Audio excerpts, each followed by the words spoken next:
ونستغفره ونؤمن به ونتوكل عليه ونعوذ بالله من شرور أنفسنا ومن سيئات أعمالنا من يهده الله فلا مضل له ومن يضلله فلا هادي له ونشهد أن لا إله إلا الله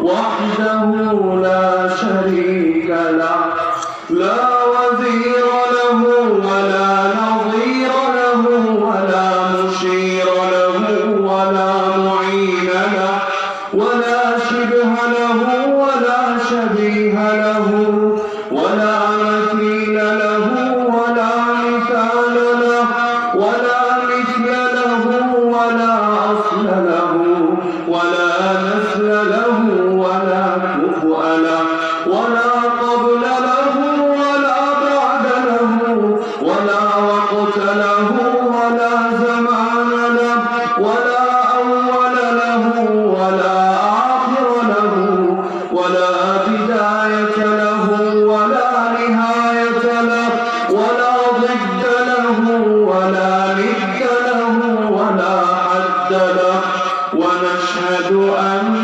سيدنا وسندنا وحبيبنا وحبيب ربنا وطبيبنا وطبيب قلوبنا ومولانا محمدا عبده تعالى ورسوله أرسله الله تعالى بالهدى ودين الحق بشيرا ونذيرا وداعيا إلى الله بإذنه وسراجا منيرا أما بعد فأعوذ بالله من الشيطان الرجيم بسم الله الرحمن الرحيم وقال الذين كفروا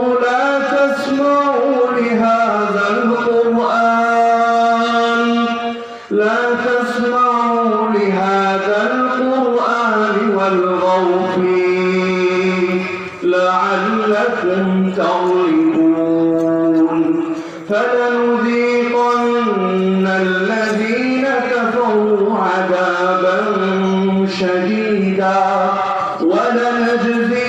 ولنجزينهم أسوأ الذي كانوا يعملون ذلك جزاء أعداء الله النار لهم فيها دار الخلد جزاء بما كانوا بآياتنا يجحدون وقال الذين كفروا ربنا أرنا الذين أضلانا من الجن والإنس نجعلهما تحت أقدامنا ليكونا من الأسفلين وقال النبي صلى الله تعالى عليه وسلم من قال لا إله إلا الله وكفر بما يعبد من دون الله حرم ماله ودمه وحسابه على الله وقال أصحاب محمد صلى الله عليه وسلم نحن الذين بايعوا محمدا على الجهاد ما بقينا أبدا آمنت بالله صدق الله العلي العظيم وبلغنا رسوله النبي الكريم ونحن على ذلك لمن الشاهدين والشاهدين الشاكرين والحمد لله رب العالمين নন্নি বাজার ঐতিহ্যবাহী বাইতুল আমান মার্কাজ জামে মসজিদের উদ্যোগে আয়োজিত আজকের এই বিরাট ইসলামী মাহফিলের সম্মানিত সভাপতি, প্রধান অতিথি, প্রধান বক্তা, আমার শ্রোতা উলামায়ে কেরাম, আমার প্রিয় তালিবানে উলুমে নবুয়ত ভাইয়েরা, দূর দূরান্ত থেকে আগত প্রিয় তাওহীদি জনতা এবং পর্দার আড়ালে থাকা মা এবং বোনেরা, যতক্ষণ পর্যন্ত এখানে কথা হয় ততক্ষণ পর্যন্ত আলোচনা করার আগে একটা বিষয় আমি সকলের মাথায় দিয়ে রাখছি। যদি এই বিষয়টা সকলে স্মরণ রাখেন, আশা করি কথাগুলো হজম করা সহজ হবে। বিষয়টা হলো, যেদিন আমরা কালেমা পড়েছি, এই মুখ থেকে তাওহীদের কালেমার ঘোষণা দিয়েছি লা ইলাহা ইল্লাল্লাহ মুহাম্মাদুর রাসূলুল্লাহ, সেদিন থেকেই ওই অন্তরের মধ্যে আমরা বসিয়ে দিয়েছি ইন্না সালাতি ওয়া নুসুকি ওয়া মাহইয়ায়া ওয়া মামাতি লিল্লাহি রাব্বিল আলামিন, নিশ্চয় আমার নামাজ, আমার কুরবানি, আমার জীবন, আমার মরণ সব একমাত্র রব্বুল আলামিন আল্লাহর জন্য। যতদিন দুনিয়ার বুকে বাঁচবো একমাত্র আল্লাহর জন্য বাঁচবো, যখন মৃত্যু আসবে আল্লাহর জন্য মরবো, জীবন আল্লাহর জন্য, মরণ আল্লাহর জন্য। তো যেই ব্যক্তি এই বিশ্বাসকে নিয়ে এই কালেমা পড়েছে, সেই ব্যক্তিকেই তো আমরা মুসলমান হিসেবে জানি। আল্লাহ তাআলা কোরআনে বলেন, আতাখশাউনান নাস, আরে তোমরা কি মানুষকে ভয় পাও? আল্লাহু আহাক্কু আন তাখশা, অথচ আল্লাহই ভয় পাওয়ার অধিক হকদার ছিল। তো সুতরাং যতক্ষণ পর্যন্ত কথা হয়, আমি ইনশাআল্লাহ কথা বলতে ভয় পাবো না। যে বিষয়টা আপনাদেরকে মাথায় রাখতে হবে, কথা শুনতেও ভয় পাওয়া যাবে না। কথা শুনতে ভয় পাবেন? এখানে বসেছি আল্লাহকে রাজি করার জন্য। যেই কথা বললে আল্লাহ রাজি হয়, আমরা সেই কথা বলবো। আর আল্লাহকে রাজি করতে চাইলে যুগের আবু জাহল অসন্তুষ্ট হবে। আল্লাহ যদি আমাদের উপর সন্তুষ্ট থাকেন, দুনিয়ার আর কারো অসন্তুষ্টিকে আমরা পরোয়া করি না। শামসুল হক ফরিদপুর রহমতুল্লাহ আলাইহি বলতেন, যদি তুমি আল্লাহকে পেয়ে যাও, দুনিয়ার কিছু না পাও, তাহলে তুমি সব পেয়ে গেছো। আর যদি এমন হয় এক আল্লাহকে পাওনি, গোটা দুনিয়া পেয়ে গেছো, তাহলে তুমি কিছুই পাওনি। তো সকলে যতক্ষণ পর্যন্ত কথা হয় মনের মধ্যে রাখবেন, ভয় করবো একমাত্র কাকে? আরে বলেন না, একমাত্র কাকে? নাকি কথা শুনে একবার এদিক সেদিক তাকাবো, না জানি আমেরিকা এসে ধরে ফেলে, না জানি ইসরায়েল সেখানে আবার অ্যাটাক দিয়ে বসে। আরে আমরা তো আমেরিকারও পূজা করি না, ইসরায়েলের পূজা করি না, গোটা দুনিয়ার খালেকের ইবাদত এবং বন্দেগী করি। তো এই ভূমিকা মনে থাকবে তো ইনশাআল্লাহ। এখানে আমি ইনশাআল্লাহ সেই কথাগুলোই আলোচনা করব, যেই কথাগুলো সম্পর্ক একেবারে আমাদের ঈমানের সঙ্গে। যেই বিষয়গুলোর ক্ষেত্রে কেউ যদি ভিন্ন মত পোষণ করে, তার ঈমান নিয়ে সংখ্যা দেখায়। যেহেতু মুসলমানের জীবনের সবচেয়ে দামি সম্পদ হলো ঈমান, যেই বান্দা এই ঈমানটা নিয়ে শেষ নিঃশ্বাস ত্যাগ করতে পারবে, আল্লাহ তাআলা সর্বনিম্ন যেই ব্যক্তিকে জান্নাত দান করবেন, তাকেও তো এত বড় জান্নাত দান করবেন যে জান্নাত হবে দুনিয়া এবং তার মতো আর 10 দুনিয়ার সমান। তো এজন্য আমাদের ঈমানের দিকে একবার নজর দেওয়া দরকার। জং পড়া ঈমান থেকে জং সরিয়ে আবার এর মধ্যে সেই সিদ্দিক আকবরের মতো শক্তি পয়দা করা দরকার, যে ঈমান নিয়ে আল্লাহর নামের বরত্ব ঘোষণা করলে, আল্লাহু আকবরের ধ্বনি দিলে সেই যুগের রোম এবং পারস্যের ফসলের মধ্যে কম্পন ভরে যেত। যে ঈমান নিয়ে ময়দান অবতীর্ণ হলে তাগুত এবং তাগুতের দোসররা তাদের ল্যাজ গুটিয়ে পেছনে পালাতে পারত না। আমাদের ঈমানের কালেমা আমরা সকলেই জানি, লা ইলাহা ইল্লাল্লাহ মুহাম্মাদুর রাসূলুল্লাহ। কালেমার শব্দগুলো জানি, কিন্তু অধিকাংশ মানুষের কাছে এই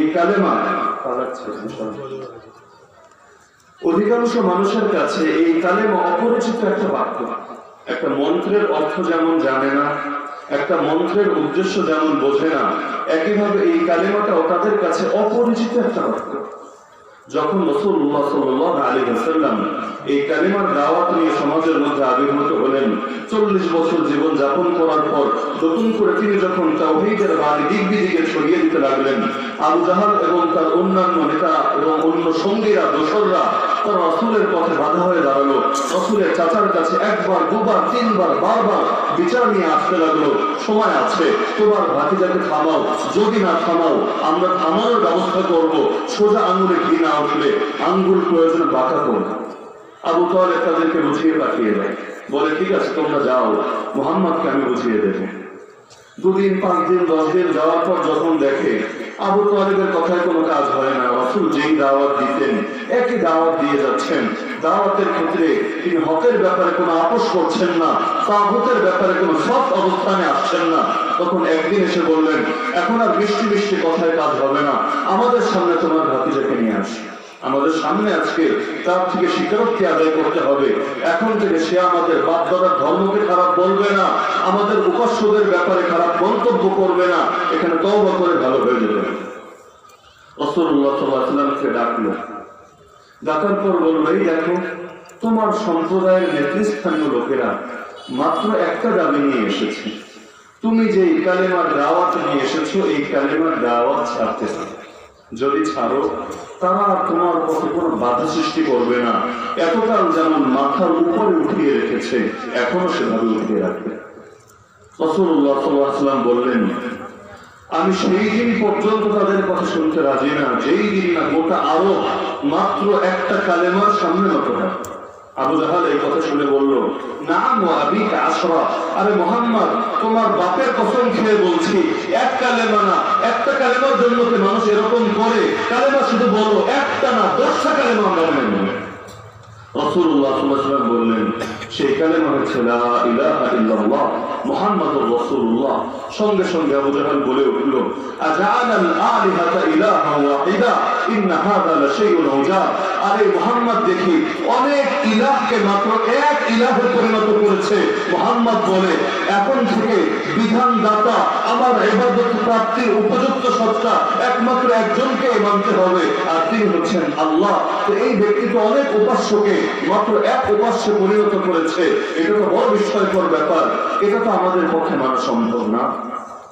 অনেক মানুষ মনে করে কালেমা শুধুমাত্র একটা বাক্য, কিন্তু তারা ভাবে না একটা বাক্যের জন্য এই মুশরিকরা বছরের পর বছর, যুগের পর যুগ এত বিরুদ্ধাচরণ কেন করবে। এমনকি যখন রাসূল মক্কা ছেড়ে মদিনায় চলে গেলেন সেই সময়ও তার পিছু ছাড়েনি, কখনো বদর, কখনো উহুদ, কখনো খন্দক, ধাপে ধাপে তাদের উপর আগ্রাসী আক্রমণ চালিয়ে যাচ্ছিল। কি আছে কালেমার মধ্যে? কালেমা মানে যদি শুধু একটা বাক্যই হয়, আমাদের সমাজের কত অমুসলিমরাও তো এই বাক্য আমাদেরকে শোনানোর জন্য উচ্চারণ করে। তো কালেমা যদি একটা বাক্য হয়, এক বাক্যের জন্য কেন তারা এত শত্রুতা করে? এমনকি রাসূল যখন তার প্রিয় চাচা আবু তালেব যখন মুমূর্ষ অবস্থায় শায়িত গিয়ে বলছে, কুল হায়া আন্নি কালিমা আসফালাকা বিহা ইনদাল্লাহ, হে আমার চাচা এই কালেমা পাঠ করেন, আল্লাহর কাছে আপনার জন্য আমি নবী সুপারিশ করব। তারপর মুখ দিয়ে একটা কালেমা বলতে রাজি হয় না, অথচ আবু তালেব তার জীবদ্দশায় নবীর মাথার উপর ছায়ার মতো ছিল, মক্কার মুশরিকদেরকে চ্যালেঞ্জ দিয়ে রেখেছিল, যতদিন পর্যন্ত আমরা জীবিত আছি মুহাম্মাদের ধারে কাছে পৌঁছতে পারবে না, যদি মুহাম্মাদের কিছু করতে হয় আমাদের লাশের উপর দিয়ে যেতে হবে। এত কিছু করলো, এক কালেমা বলতে গেলে রাজি হয়নি। অথচ আমাদের কাছে কালেমা কত সস্তা জিনিস। কালেমা আমরা বলতে বলতে কখনো মুখে ফেনাও তুলে ফেলি, কিন্তু কালেমার ভিতরে আছে তা কি? কোন আদর্শের দিকে এই কালেমা আমাকে দাওয়াত দেয়? যতদিন না এই বিষয়টা বুঝবো এবং অন্তরের মধ্যে বসাবো, শুধুমাত্র মৌখিক উচ্চারণের দ্বারা কোনো মানুষকে মুসলমান হিসাবে গণ্য করা হবে না। দুনিয়ার মধ্যে মুসলমানের সংখ্যা বাড়ে, দরকার ছিল মুসলমানদের ইজ্জত বাড়বে, সম্মান বাড়বে, মর্যাদা বাড়বে। অথচ ইসলামের একটা যুগ ছিল বড় সম্মানের যুগ, যেই সময়ে দুনিয়ার কোন কাফের মুশরিকদের সাহসও ছিল না কোন মুসলমানের দিকে বড় চোখ তুলে দেবে। এক মুসলমান নারী বনু নাজির, ইহুদিদের এক গোত্র, সেই গোত্রে গিয়েছে বাজার করার জন্য। ইহুদি ব্যবসায়ী তাকে বলল, তোমাকে সবকিছু পণ্য যা যা দরকার হয় ফ্রি দিয়ে দেব, কিন্তু শর্ত হচ্ছে চেহারাটা একটু বলে দেখতে হবে। চেহারা দেখে কি করবে? পর্দা নাজিল হওয়ার আগে তো দেখেছি, নতুন করে চেহারা দেখার এত শখ কেন জাগলো? ইহুদি নারী কত আছে, খ্রিস্টান নারী কত আছে, মুনাফিকদের বিবি বাচ্চারা আছে, তাদেরকে দেখলেই তো হয়। এই পর্দানশীল নারীর চেহারাটা কেন খুলতে হবে? তো চেহারা খোলা তো উদ্দেশ্য না। মুসলমানদেরকে বেইজ্জতি করার উদ্দেশ্য এবং দুনিয়ার সামনে একটা নজির পেশ করার উদ্দেশ্য। তোমরা দেখেছো মুহাম্মাদের সাহাবীরা সামান্য কয়েকটা পণ্যের জন্য নিজেদের ইজ্জত লুটিয়ে দিতেও কোনো দ্বিধা করে না। আজকের যুগের কাজগুলো করা হয়। এই যে আপনারা পত্র পত্রিকায় পড়ার কথা, কিছুদিন আগে আইডিয়াল স্কুল অ্যান্ড কলেজের মধ্যে মেয়েদের ওড়না পরিধান করা নিষিদ্ধ করা হয়েছে, অথচ এক সময় তাদের স্কুল ড্রেসে ছিল ছেলেদের জন্য টুপি, মেয়েদের জন্য ওড়না। এখন তারা ওড়না পরে কোনো মেয়ে যদি আসে তাহলে ভেতরে তাকে ধরতে দেয় না। এমনকি দুনিয়ার গণতন্ত্র, বাক স্বাধীনতা, মানবাধিকারের ধ্বজাধারী যারা ফ্রান্স, ইতালি এবং অন্যান্য বড় বড় রাষ্ট্র যারা সারাদিন শুধু মানবতার বলে কচ্ছায়, মানবাধিকারের দোহাই দেয়, তাদের দেশের মধ্যে অনেক ভার্সিটি, অনেক কলেজ, অনেক স্কুলের মধ্যে আইন করা থাকে কোনো মেয়ে যদি বোরকা পরে আসে, মেকআপ পরে আসে, ওড়না পরে আসে, তাকে স্কুলে ঢুকতে দেওয়া হবে না, ক্লাসে বসতে দেওয়া হবে না, তার কোনো নাম কেটেও তাকে স্কুল থেকে বের করে দেওয়া হবে। পর্দার উপর কেন এত চৌকানি? তারা তো শান্তিতে বিশ্বাসী, সামনে বিশ্বাসী, মানবাধিকারে বিশ্বাসী, ইজ্জত এবং আজমতে বিশ্বাসী। মুসলমানদের এই চেহারা ঢাকা, মুসলমানদের এই বোরকা এবং নিকাবের মধ্যে এত কি শক্তি আছে যে শক্তির কারণে এর বিরুদ্ধাচরণ তাদেরকে করতে হচ্ছে। তা আসলে তো শক্তি না, আসলে তো অন্য কোনো উদ্দেশ্য না। উদ্দেশ্য একটাই, একটু আঘাত করা, মুসলমানদেরকে বেইজ্জতি করা, আর একটু ভাতের মধ্যে টিপ দিয়ে দেখা মুসলমানদের ইমানে এখনো কিছু হলেও পাওয়ার আছে কিনা। তাদের কি থাকা পড়েছে দুদিন পর পর আমার রাসূলকে গালি দেবে? কেন তারা দুদিন পর পর রাসূলের ব্যঙ্গচিত্র বানায়, রাসূলের নামে খারাপ মন্তব্য করে, রাসূলের পবিত্র স্ত্রী যারা মুমিনদের মা হলো তাদের ব্যাপারে এমন জঘন্য মন্তব্য করে যে মন্তব্য কপি করার সাহস করে মুমিন তার মুখ দিয়ে করবে না? কেন তারা এই কাজগুলো করে? উদ্দেশ্য তো একটা, মুসলমানদের ইজ্জতের মধ্যে আঘাত দেই, দেখি মুসলমানদের ভালোবাসার মূল উৎস যেই নবী, সেই নবীকে গালি দেওয়ার পর তারা চুপ থাকে কিনা। যেদিন দেখা যাবে গোটা দুনিয়ার মুসলমান তাদের নবীর বেইজ্জতি সত্ত্বেও চুপ আছে, এমনকি তার স্ত্রীর গায়ে হাত দিলে সে রাগে জ্বলে ওঠে, কিন্তু রাসূলের প্রাণ প্রিয় স্ত্রীদের নিয়ে খারাপ মন্তব্য করলেও তাদের উপর জিরার অপবাদ দিল, মুসলমান মুখের মধ্যে কোনো পেটে রাখে, তাহলে সেই দিন বুঝতে হবে এই মুসলমানরা নামে মুসলমান হলেও তারা আমাদের গোলামে পরিণত হয়েছে, তারা আমাদের মাথা ব্যথার কারণ নেই। এখন তাদেরকে বাদ দিয়ে নতুন করে দল নিয়ে ফিকির করতে হবে।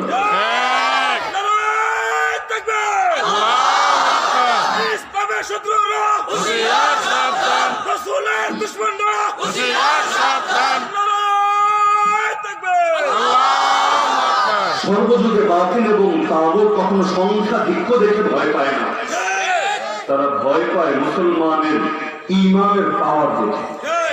যেই সময় মুসা আলাইহিস সালাম দুর্বল বনি ইসরাইলকে নিয়ে ফেরাউনের কবল থেকে বাঁচার জন্য ছুটছেন, ছুটতে ছুটতে এক পর্যায়ে এমন জায়গায় গিয়ে পৌঁছালেন সামনে সমুদ্র, পেছনে ফেরাউনের হাজার হাজার সদস্যের লস্কর, মৃত্যু অনেকটা নিশ্চিত। এমনকি তার সঙ্গীরা পর্যন্ত ভয় পেয়ে গেল যে এখন তো তারা আমাদেরকে ধরে ফেলবে, ইন্না লামুদরাকুন, নিশ্চয়ই আমরা গ্রেফতার হব, আমাদেরকে কঠিন শাস্তি দেওয়া হবে।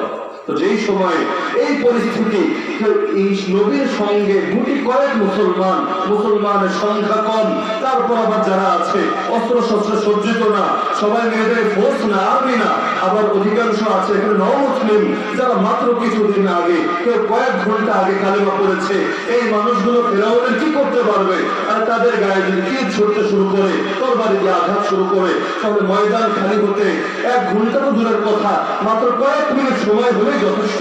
তারপর ফেরাউন বলছে ইন্না হাউলাই লাশিরযুমাতুন কালিলুন ওয়া ইন্নাহুম লানা লাগাইযুন ওয়া ইন্না লাজামিউন হাযিরুন, নিশ্চয়ই এরা ক্ষুদ্র দল, এরা বড় কাফেলা, কিন্তু এই ক্ষুদ্র দল আমাদের ভেতরে ক্রোধ এবং রাগ সঞ্চার করেছে, আর আমরা তাদের ব্যাপারে সর্বদা সতর্ক আছি। দুনিয়ার বাতিল, দুনিয়ার তাগুতরা এই দুনিয়ার 150 থেকে 200 কোটি মুসলমানকে ভয় করে, কিন্তু যারা প্রকৃত ইসলামকে ধারণ করে, ইসলামের জন্য নিজের বুকের রক্ত দিতে রাজি হয়ে যায়, এরকম দুজন মানুষ তাদের মাথা ব্যথার কারণ হয়ে যায়। তারা বলতে থাকে ওদেরকে আমরা 24 আওয়ার্স মনিটরিং করি, সকল কার্যক্রম আমাদের সামনে আছে। এত কি ঢাকা পড়লো 24 আওয়ার্স মনিটরিং করা? উদ্দেশ্য একটা, যে প্রকৃত মুসলমান তার কাছে যদি বাহ্যিক কোনো অস্ত্র নাও থাকে, বাহ্যিক কোনো ট্রেনিং না থাকে, তার ভিতরে তো আছে ইমানের শক্তি, তার সঙ্গে আছে আল্লাহর সম্পর্ক, যে আল্লাহকে পরাজিত করার মতো শক্তি দুনিয়াতে কারণে।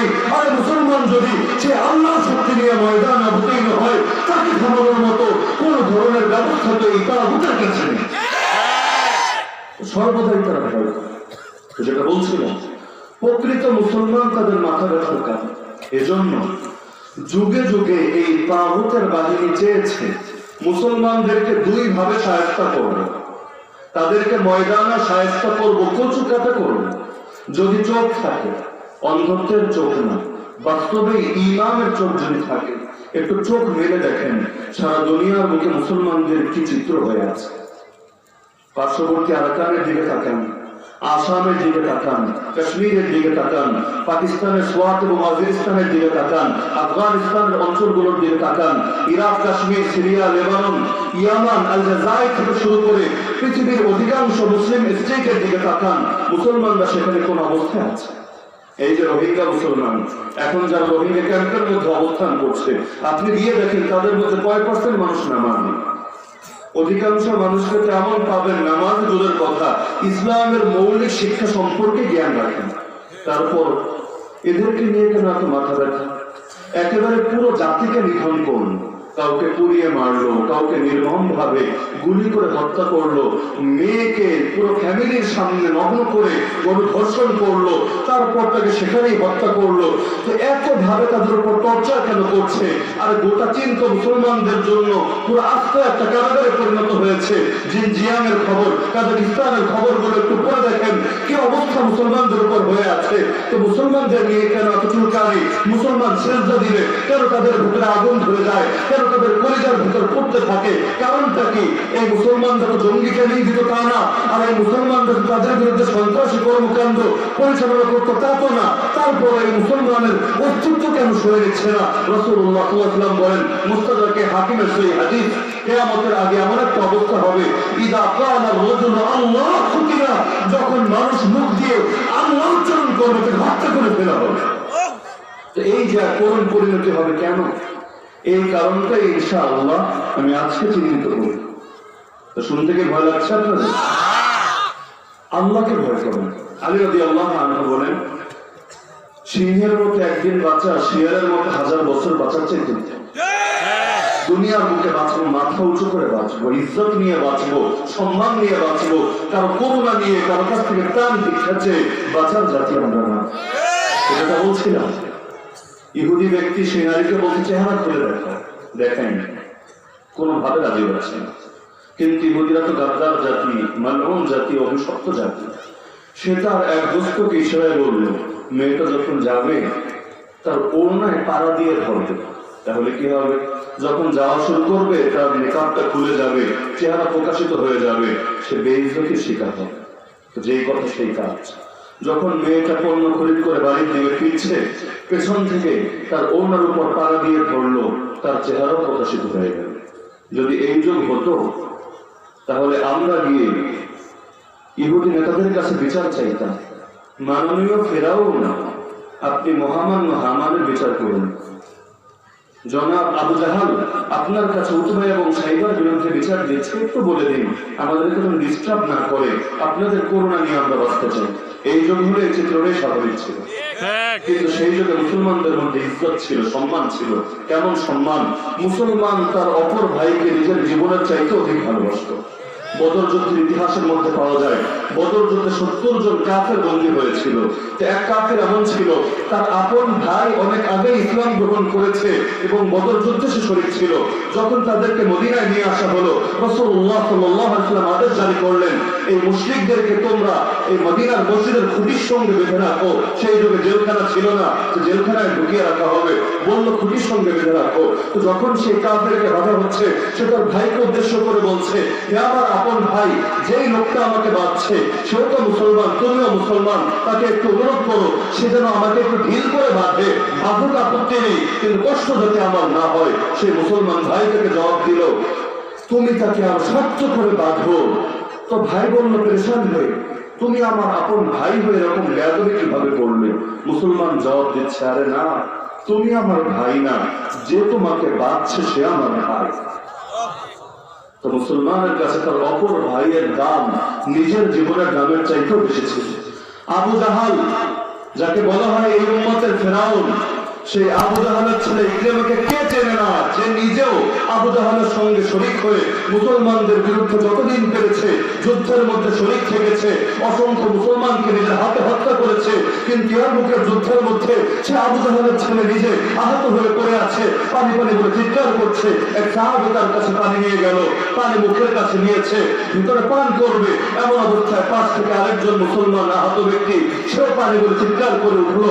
আর আবু জাহালের ছেলে বলছে, আমার ফিকির পরে হবে, যাও সেই ভাইয়ের কাছে নিয়ে যাও। দ্বিতীয় জনের কাছে নিয়ে গেল, মুখের ভিতরে পানি দেবে, এমন অবস্থায় পাশ থেকে আরেকজন মুসলমান ভাই পানি বলে চিৎকার করে উঠলো। সে বলল, আমার চিন্তা পরে হবে, যাও তৃতীয় জনের কাছে নিয়ে যাও। তৃতীয় জনের কাছে গিয়ে দেখলো সে শহীদ, দ্বিতীয় জনের কাছে এসে দেখলো সেও শহীদ, ইকরিমার কাছে এসে দেখলো সেও শহীদ।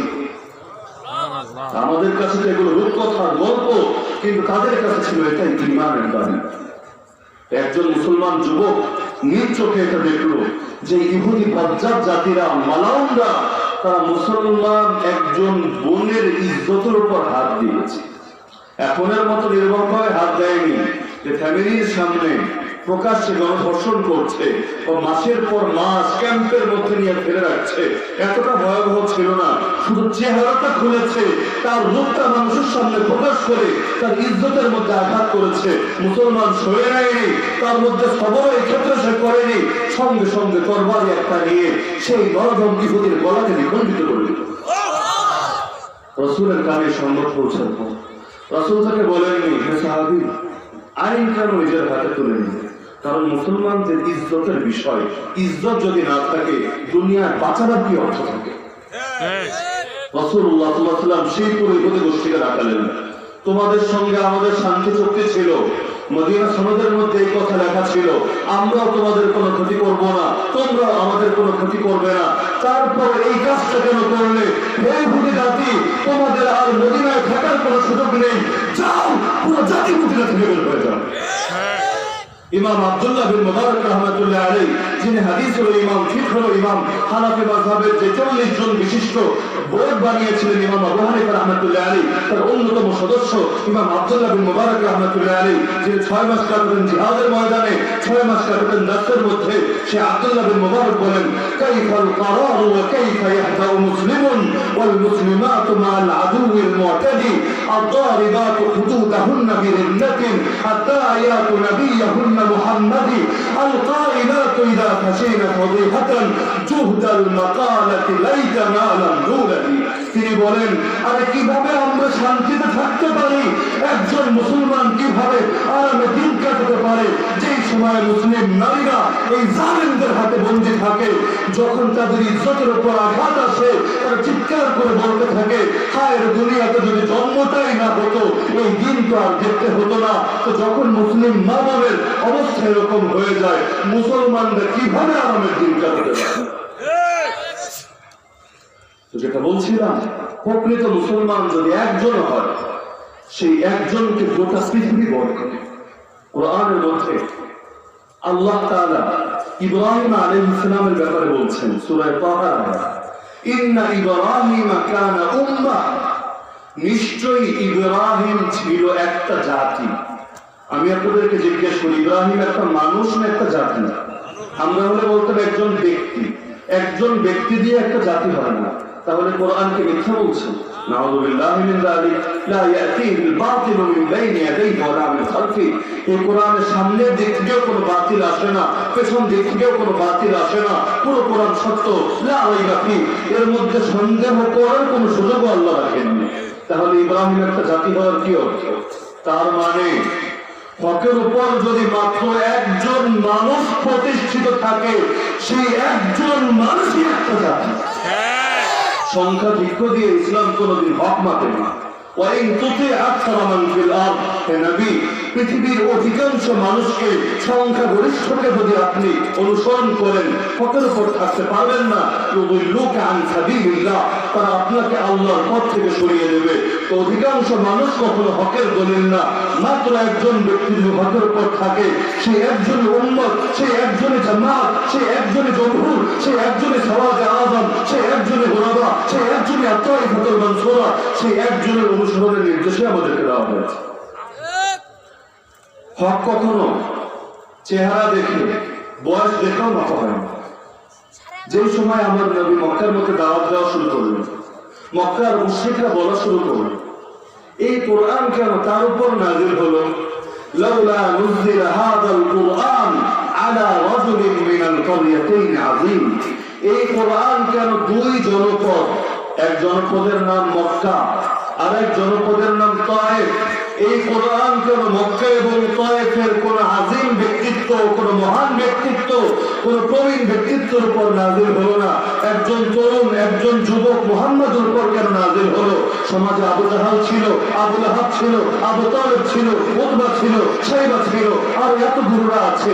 এরা থাকা সত্ত্বেও কোরআন কেন এই যুবকের উপর নাযিল হলো? মেনে নিতে পারছিল না। আল্লাহ বলে দিলেন, আহুম ইয়াকসিমুনা রাহমাত রাব্বিক, তারা কি তোমার রবের রহমত ভাগ করা শুরু করে দিল? যে সময়ে মুসা ইব্রাহিম আলা নবীনা ওয়া আলাইহিস সালাম তাগুতের মূর্তিগুলো ভেঙে দিলেন, তারা নিজেদের মধ্যে আলোচনা করছে এই কাজটা কে করতে পারে। সেই সময় কোরআন বলছে, সূরা আম্বিয়ার আয়াত, সামি'না ফাতা ইয়াযকুরুহুম ইউকালু লাহু ইব্রাহিম। তখন তারা বলল, আমরা এক যুবকের কথা শুনেছি, যেই যুবকের নাম হলো ইব্রাহিম। সেই মূর্তিদের নিয়ে বিভিন্ন কথা বলেছে, মন্তব্য করেছে। আমাদের আশঙ্কা হয় এই যুবকই মনে হয় কাজটা করেছে। তো যুবক, সেই যুবকের মুখ থেকে কথাগুলো এসেছিল, তারা মানতে পারছিল না। তাদের দলিল ছিল, যে সময় রাসূল তাদের দুয়ারে দুয়ারে গিয়ে তাওহীদের বাণী শুনিয়েছেন, তারা বলছিল, বাল নাত্তাবিউ মা ওয়াজাদনা আলাইহি আবানা, আরে কোরআন মানি না, তোমার আদর্শ মানি না, আমাদের বড়দের থেকে, বাপ দাদার থেকে যে আদর্শ পেয়েছি সেটাই মানি। কোরআনের মধ্যে আল্লাহ তাআলা জাহান্নামীদের কথা উল্লেখ করেছেন। জাহান্নামীরা জাহান্নামে যাওয়ার পরে বলবে, রব্বানা, হে আমাদের প্রতিপালক, ইন্না আতানা সাদাতানা ওয়া কুবারানা ফাআদাল্লুনা সাবিলা, আমরা আমাদের নেতাদের এবং বড়দের কথা শুনেছি, তারা আমাদেরকে ভুল পথে নিয়ে গিয়েছে। রব্বানা আতিহিম দুআফাইন মিনাল আযাব, হে আমাদের প্রতিপালক, আজকে এই নেতা এবং এই বড়দেরকে দ্বিগুণ আযাব দিন। ওয়া লানহুম লানান কাবীরা, তাদের উপর আপনার বড় লানত বর্ষণ। তো যেটা বলছিলাম, হকের উপর যদি মাত্র একজন মানুষ থাকে, সেই একজন মানুষই উম্মত, সেই একজন মানুষই জামাত। মাথা দিয়ে কোনোদিন ইসলাম হক মাপে। বদরের ময়দানে সাহাবীদের সংখ্যা ছিল 305, গনিমত পেয়েছেন 313 জন, যুদ্ধ 313 জন করেন। এই 313 মধ্যে একজন তো উসমান রাদিয়াল্লাহু আনহু ছিলেন, যাকে রাসূল তার মেয়ে অর্থাৎ উসমানের স্ত্রীর খেদমতে মদিনার মধ্যে রেখে গিয়েছিলেন। এই 313 মধ্যে কোন কোন সাহাবী ছিলেন যাদেরকে রাসূল গুপ্তচরের কাজ আঞ্জাম দেওয়ার জন্য পার্শ্ববর্তী বিভিন্ন এলাকায় পাঠিয়েছিলেন। তো ময়দানের মধ্যে মানুষ ছিল 305, তাও এমন 305 যাদের কাছে যুদ্ধাস্ত্র নেই, মাত্র 8টা তরবারি, 2টো ঘোড়া আর কয়েকটা উট। তো এগুলো নিয়ে তো কোনোদিন যুদ্ধ করা যায় না। তাদের কাছে বাসও ছিল না যে বাস দিয়ে সেই ময়দানে জিহাদের মধ্যে অবতীর্ণ হবে, কোনোভাবে মোকাবেলা করবে। ঢালও ছিল না, কিছুই ছিল না, কারণ যুদ্ধ করার জন্য তারা আসেনি। কিন্তু আল্লাহ তাআলা সেই ময়দানে মুসলমানদেরকে এমন বিজয় দিয়েছেন যে আল্লাহ তাআলা ফেরেশতাদের বাহিনী পাঠিয়ে দিলেন। কিন্তু ফেরেশতারা তো লড়াই করেনি, তারা তো ইতিপূর্বে জিহাদ করেনি। আল্লাহ নিজে তাদেরকে ট্রেনিং দিয়ে দিলেন, ফাদরিবু ফাওকাল আনাক ওয়াদরিবু মিনহুম কুল্লা বানান। আর ফেরেশতারা আমার কাছ থেকে ট্রেনিং নিয়ে নাও, এই দুনিয়াতে যাওয়ার পর এই মালাওয়ান মুশরিকদেরকে ধরে ধরে তাদের গর্দানের উপর আঘাত করবে আর প্রত্যেক গিরায় গিরায় মারবে। যখন আল্লাহ তাআলা তাদেরকে পাঠালেন, সেই ময়দানে মাত্র 305 জন মানুষ ছিল। আল্লাহ তাদেরকে বিজয় দিয়ে দিলেন। পক্ষান্তরে হুনাইনের ময়দানে মুসলমানের সংখ্যা ছিল 10,000। কাফেরদের সংখ্যা ছিল এর চেয়ে অনেক কম, কিন্তু মুসলমানদের অবস্থা এমন হলো চারদিক থেকে বৃষ্টির মতো তীর আসছে, এক একজন এক এক দিকে ছুটে পালাচ্ছে, কোন দিকে পালাবে, কোথায় গিয়ে আশ্রয় নেবে সেটাও খুঁজে পাচ্ছে না। একমাত্র আমার নবী চিফ ইন কমান্ডার মুহাম্মদুর রাসূলুল্লাহ সাল্লাল্লাহু আলাইহি ওয়াসাল্লাম ময়দানের মধ্যে সাহসের সঙ্গে দাঁড়িয়েছিলেন আর কবিতা আবৃত্তি করছিলেন, আনা নবিয়্যু লা কাযিব আনা ইবনে আব্দুল মুত্তালিব, আমি নবী, আমি কোনো মিথ্যাবাদী না, আমি আব্দুল মুত্তালিবের পুত্র, তোমরা সবাই যদি ভেগে যাও তারপর আমি ময়দানে থাকবো, আমি আমার আল্লাহ ওয়াদার ব্যাপারে কোনো সন্দেহ করি না, এই ব্যাপারে কোনো মিথ্যা বলিনি, আমার আল্লাহ অবশ্যই বিজয় দান করবেন। তো বদরের মধ্যে 305, আবার এমন ব্যাটালিয়ন যারা যুদ্ধের জন্য আসেন, যুদ্ধাশ্রমী। হুনাইনের ময়দান 10,000, কাফেরদের তুলনায় 3 গুণ বেশি। অপরদিকে সবাই ছিল এখানে অধিকাংশ প্রশিক্ষিত, ট্রেনিং প্রাপ্ত, যুদ্ধাস্ত্র নিয়ে এসেছে, যুদ্ধ করার জন্য এসেছে। তারপর এক ময়দানে প্রথম ভাগে পরাজয় এসেছে, আর এক ময়দানে বিজয় এসেছে। কেন? আল্লাহ তাআলা কোরআনে নিজে কারণ বলে দিয়েছেন। হুনাইনের ময়দানে তোমাদের অবস্থা ছিল ইদ আজাবাতকুম কাসরাতুকুম, তোমাদের সংখ্যাধিক্য তোমাদেরকে আত্মমুগ্ধ করেছিল। তোমরা ভেবেছিলে আমরা তো সেই জাতি যারা 313 জন হলেও কোনোদিন পরাজিত হয় না, আজকে আমরা 10,000, পৃথিবীর কোন শক্তি আছে যে আমাদেরকে পরাজিত করবে? সংখ্যা দেখে তোমরা মুগ্ধ হয়ে গিয়েছিলে। ফালাম তুগনি আনকুম শাইআ, এই সংখ্যা তোমাদের কোনো কাজে আসেনি। ওয়াদাকাত আলাইকুমুল আরদু বিমা রাহাবাত, পৃথিবী এত প্রশস্ত হওয়া সত্ত্বেও তোমাদের জন্য সংকীর্ণ হয়ে গেল। সুম্মা ওয়াল্লাইতুম মুদবিরিন, তোমরা উল্টো দিকে সবাই ভাগলে। তার মানে দুনিয়ার মধ্যে মুসলমানের সংখ্যা বাড়লেই মুসলমানের ইজ্জত বাড়বে তা না। মুসলমানের ইজ্জত তখন বাড়বে যখন দৃষ্টি জমিনে না, দৃষ্টি থাকবে আসমান। যেটা বলছিলাম, হকের উপর যদি মাত্র একজন থাকে, সেই একজনই উম্মত, সেই একজনই জামাত, ইয়াদুল্লাহ আলাল জামাত, সেই জামাতের উপর আল্লাহর সাহায্য আছে। মান শাদ্দা শাদ্দা ফিন নার, যেই ব্যক্তি সেই দল থেকে, সেই জামাত থেকে, হকপন্থী ব্যক্তি থেকে সরে বিচ্ছিন্ন হয়ে যাবে, সে বিচ্ছিন্ন অবস্থায় জাহান্নামে প্রবেশ করবে। আল্লাহ তাআলা যে কোরআনের মধ্যে অসংখ্য জায়গায় নিজে আলেমের ফজিলত খুলে খুলে বর্ণনা করেছেন। কুল হাল ইয়াস্তাউিল্লাযীনা ইয়া'লামুন ওয়াল্লাযীনা লা ইয়া'লামুন, হে নবী আপনি বলে দিন, যাদের ভেতর ইলম আছে আর যাদের ভেতর ইলম নেই তারা কি কোনোদিন সমান হতে পারে? তার মানে কোনোদিনও সমান হতে পারে না। কোরআন বলছে যেই সময় সকলে ফিতনায় পড়ে যায়, ওয়ারাসিখুনা ফিল ইলম ইয়াকুলুনা আমান্না বি, যারা দৃঢ় ইলমের অধিকারী তারা ফিতনায় পড়ে না, তারা বলে আল্লাহর উপর আমাদের ঈমান আছে, সবকিছু আল্লাহর পক্ষ থেকে এসেছে। কিন্তু একই কোরআন আবার আমাদেরকে জানিয়ে দিচ্ছে যে শুনে রাখো, আফারাইতা মান ইত্তাখাযা ইলাহাহু হাওয়া, হে নবী মুহাম্মদ তুমি কি সেই ব্যক্তিকে দেখেছো যে নিজের নফসকে, নিজের খেয়াল খুশিকে তার ইলাহ বানিয়ে নিয়েছে, তার উপাস্য বানিয়ে নিয়েছে। ওয়া আদাল্লাহু আল্লাহু আলা ইলম, ইলমের ভিত্তির উপর আল্লাহ তাকে গোমরাহ করেছে। তার মানে ভেতরে ইলম আছে, দরকার ছিল সে থাকবে সবার চাইতে শ্রেষ্ঠ, তার মর্যাদা সবার চাইতে বেশি। কেমন বেশি? রাসূল বলেন কাফাদলি আলা আদনাকুম, অন্যত্র বলেন কাফাদলিল কমার লাইলাতাল বদর আলা সাইরিল কাওয়াকিব। এক জায়গায় বলছেন তোমাদের সবচেয়ে সাধারণ মানুষের উপর আমি নবীর যে মর্যাদা, যে আলেম না তার উপর একটা আলেমের সেই মর্যাদা। অন্য জায়গায় বলছেন এই আলেমের জন্য সবাই দোয়া করে, গর্তের পিপিলিকাও দোয়া করে, সমুদ্রের মাছ দোয়া করে, সবাই দোয়া করে। কিন্তু কোরআন বলছে কিছু মানুষকে আল্লাহ ইলম দিয়ে গোমরাহ করেন, ইউদিল্লু বিহি কাসীরা ওয়া ইয়াহদি বিহি কাসীরা, কোরআন দিয়ে অনেককে গোমরাহ করেন, আবার অনেককে হেদায়েত দেন। কোরআন বলছে ফামাসালুহু কামাসালিল কালব, আর বালআম ইবনে বাউরা একজন আলেম, তার দৃষ্টান্ত হলো কুত্তার মতো। এই তাহমিল আলাইহি ইয়ালহাদ আও তাতরুকহু ইয়ালহাদ, কুত্তার পিঠে বোঝা চাপিয়ে দিলেও হাঁপাতে থাকে, কিছু না চাপিয়ে দিলেও জিহ্বা বের করে হাঁপাতে থাকে। অন্য জায়গায় বলেন কামাসালিল হিমার, আর কিছু আলেমের দৃষ্টান্ত গাধার মতো, ইয়াহমিলু আসফারা, যারা তাদের পিঠের উপর অনেক বোঝা বহন করে, অনেক বই বহন করে। পিঠে তো অনেক বই, কিন্তু গাধা এই বই থেকে কোনো উপকৃত হতে পারে না। তো কোন আলেমের ব্যাপারে কোরআন নিন্দা করছে?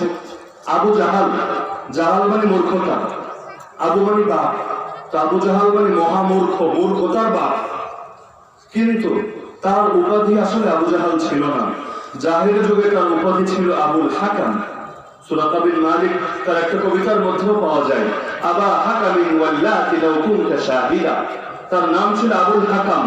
আবুল হাকাম মানে মহাজ্ঞানী, আবু জাহাল মানে মহামূর্খ। খুব ভালো করে খেয়াল রাখবেন, ইসলাম আসার আগে নাম ছিল মহাজ্ঞানী, ইসলাম আসার পর নবী তাকে নাম দিয়েছেন মহামূর্খ। তো যেই লোক মহাজ্ঞানী ছিল সেই লোক রাতারাতি মহামূর্খ কিভাবে হয়ে গেল? তার মানে যেই ব্যক্তির ভিতরে জ্ঞান আছে কিন্তু সেই জ্ঞান দিয়ে সে হক চিনতে পারে না, হক মানতে পারে না, সেটা কোনো জ্ঞানই না, সেটা তো মূর্খতা। আজকের দুনিয়ার মধ্যে এত জ্ঞানীদের রমরমা বাজার, বড় বড় ডক্টর, বড় বড় ইঞ্জিনিয়ার, বড় বড় এক একজন এক এক লাইন অগ্রসর, কিন্তু হককে চিনতে পারেনি, ইসলামকে চিনতে পারেনি, তাওহীদকে চিনতে পারেনি। রাসূলের ভাষায় বললে তারা আবুল হাকাম না, মহাজ্ঞানী না, তারা এক একটা মহাগণ্ডমূর্খ। তো কিছু আলেমকে আল্লাহ তাআলা বলছেন ইলম দিয়ে গোমরাহ করেন। যেমন যেই সময় ব্রিটিশরা এই গোটা ভারতবর্ষ, গোটা হিন্দুস্তানকে দখল করে নেয়, হিন্দুস্তানের মুসলমানদের উপর নির্যাতন চালাতে থাকে, বিশেষ করে এই অঞ্চলের আলেমদেরকে তারা নিজেদের টার্গেট বানিয়ে নেয়।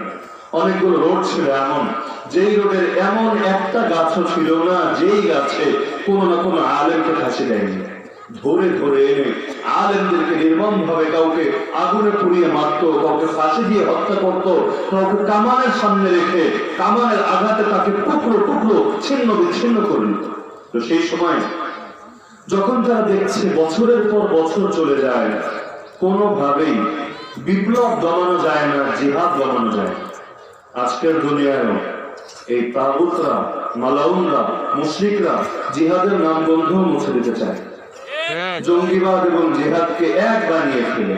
এমনকি দ্বীনি মাহফিলগুলোর মধ্যেও জিহাদ বিষয়ক আলোচনার উপর নিষেধাজ্ঞা জারি করা হয়। তারা ভয় পেতে থাকে হুজুররা যদি জিহাদ নিয়ে কথা বলে ওদের ক্ষমতার গদি নিয়ে টানাটানি লেগে যাবে, দুনিয়ার মধ্যে তাগুতি নিজাম থাকবে না, মুসলমানরা সচেতন হয়ে যাবে, মুসলমানরা তাদের খেলাফত ফিরিয়ে আনবে, তাদের ইজ্জত ফিরিয়ে আনবে, দুনিয়ার মধ্যে কোনো মুসলমানও আর লাঞ্ছিত হবে না, অপদস্থ হবে না, নির্যাতিত হবে না, নিপীড়িত হবে না, নিগৃহীত হবে না, রক্তাক্ত হবে না।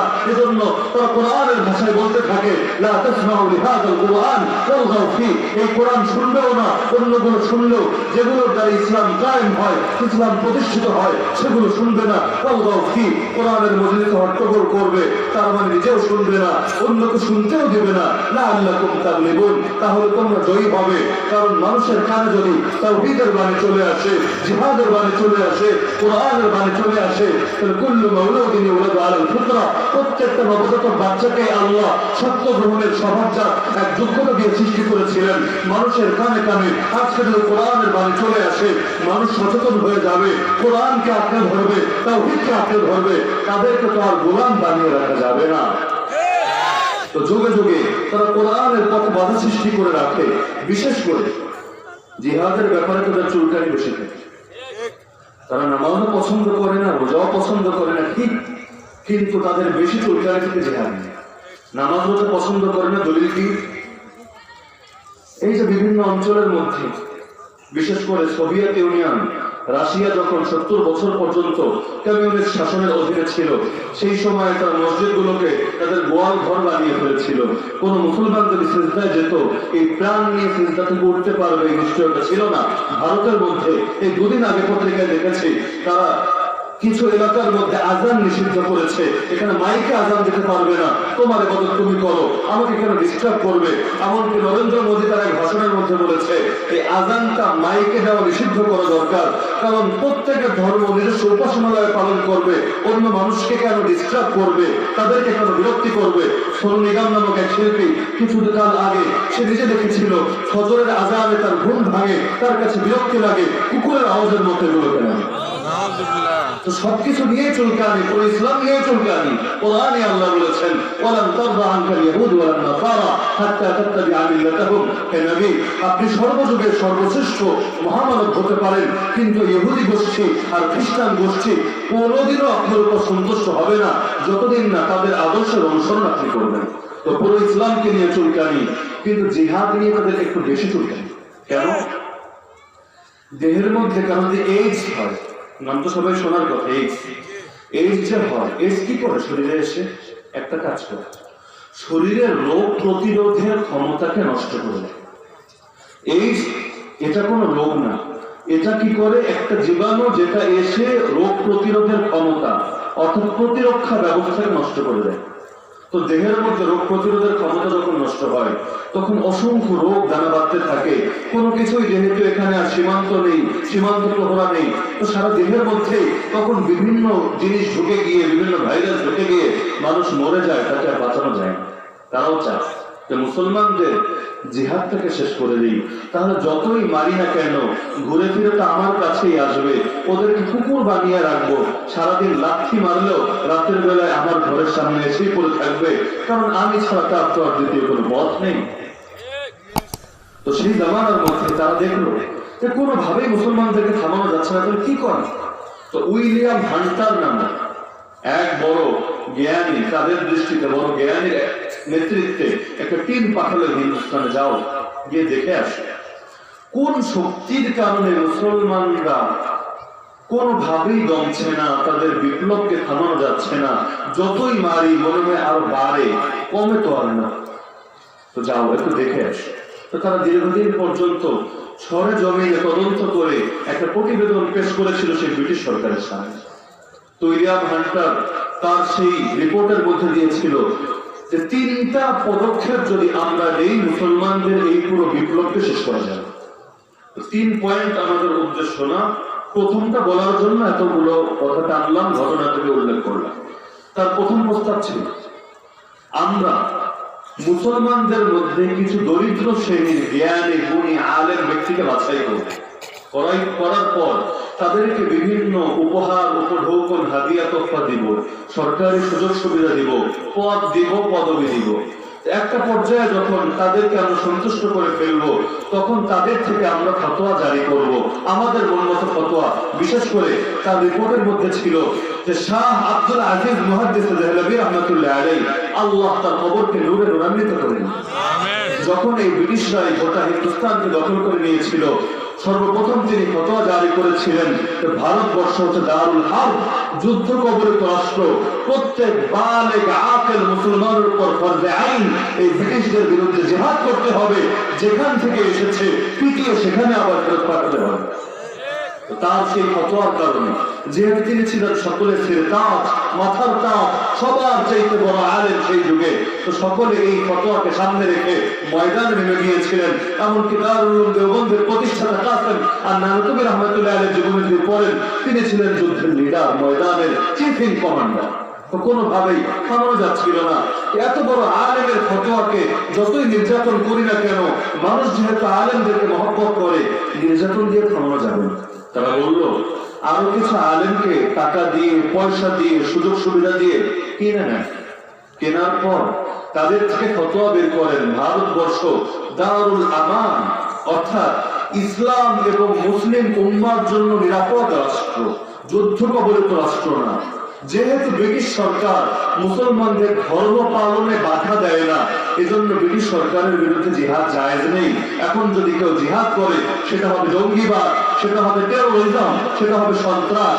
সুতরাং মুসলমানদেরকে জিহাদ থেকে বিরত থাকতে হবে। এই ফতোয়া যদি জারি করতে পারেন, ফতোয়ার মোকাবিলায় ফতোয়া, হুজুরের মোকাবিলায় হুজুর, এক হুজুরের মোকাবিলায় আরেক হুজুরকে দাঁড় করিয়ে দেন, দেখবেন মুসলমানদের মধ্যে এমনি ভাঙন সৃষ্টি হয়েছে।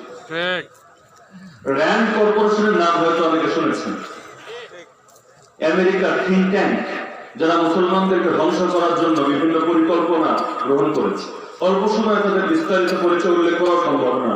আমার রচিত ফিতনার বজ্রধ্বনি যারা পড়েছেন, সেখানে এদের সম্পর্কে লম্বা আর্টিকেল লেখা আছে, তাদের মিশন এবং ভিশনগুলো উল্লেখ করা আছে। এই র্যান্ড কর্পোরেশনের একটা মূলনীতি হচ্ছে, তুমি যদি রাস্তার এপারে মোল্লা ওমরকে জিহাদের নেতৃত্ব দিতে দেখো, রাস্তার ওপারে আরেকজন মোল্লা ব্রাডলিকে দাঁড় করিয়ে দাও। তো এক পাশেও মোল্লা আর এক পাশেও মোল্লা, মোল্লার মোকাবেলা যখন মোল্লা চলে আসবে, মানুষদেরকে বিভ্রান্ত করা সহজ হয়ে যাবে। তার দ্বিতীয় প্রস্তাবের মধ্যে ছিল, প্রথম প্রস্তাব তো দিয়েছে আলেমের পদ দিয়ে, দ্বিতীয় প্রস্তাবের মধ্যে ছিল যেহেতু ভারতবর্ষের মধ্যে তাসাউফের চর্চা হয়, মানুষ পীর মুরিদের প্রতি অত্যন্ত দুর্বল। সুতরাং এই পথকে কাজে লাগাতে হবে।